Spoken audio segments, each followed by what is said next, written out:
I had a beautifully composed lecture for you. I had slides and a lovely presentation, and I spent weeks researching it. And obviously, everything I was planning to say has been completely overtaken by the events of the last couple of weeks. So what I'm going to do is I'm going to talk for maybe about half an hour about my personal experience, but through looking at what's happening now with COVID-19 through the lens of my personal experience, just to give you some sort of perspective, taking some of what I was originally planning to say, but making it relevant to the situation that we're living through. And then I'm going to shut up and we'll share things, but we can either talk about how we're reporting coronavirus, what we're thinking about from a trauma perspective, how we're making sure that we're keeping ourselves safe and sane in the weeks ahead, how we prepared for it for the last couple of weeks, for the situation we're facing now.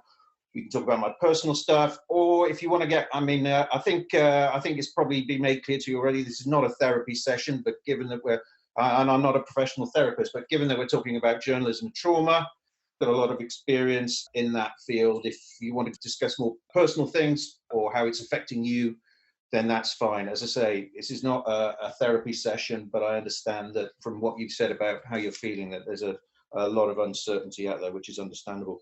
Normally, I would have been very frustrated that all the work that I'd planned for this lecture I was going to give you was wasted, but I'm not. And that's because I'm sure I'll get to use it another time, but more importantly, this time that we're living through is the most astonishing, historic, world-changing event since World War II, without question. I've covered a lot of historic events and stories during my career, but nothing begins to come close to what we're living through. And the magnitude of what we're going through at the moment is utterly immense, and its implications will change our lives and probably our children's lives, certainly my child and probably your children's lives forever. I remember when 9/11 happened, that seemed like the biggest story that had ever happened, and you knew that things would never be the same again. Brexit over the last couple of years has seemed immense. God, doesn't that seem such a drop in the ocean now? But all of this, even those sort of what seem like monumental events, can't compare to this. And to say that what we're living through now is unprecedented seems almost like a throwaway remark. Oh, it's an unprecedented moment in history. But history is being made almost by the hour. There aren't superlatives big enough to convey what's happening. Every corner of our lives is going to be changed.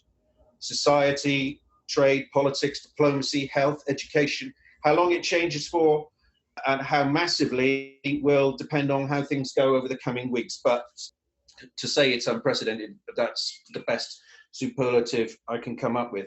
So the main point I want to make to you today, especially in the light of what you've said, feeling sad, disappointed, worried, uncertain, the fact that the situation is surreal, claustrophobic, given that we're talking about media and trauma, I just want to make to one point, really a personal point, and that's, yeah, you are feeling scared, you are feeling anxious, both for yourselves, for your loved ones, you're worried about what's going to happen to your courses.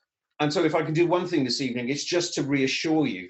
I've been around the block more than a few times. I've been a journalist for more than 20 years. I've worked in more than 60 countries, and I've seen a lot of stuff in a lot of places. And I promise you, it is going to be okay.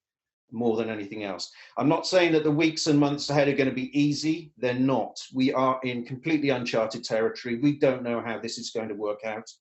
And we may have to deal, unfortunately, with some bad stuff happening to people we care about.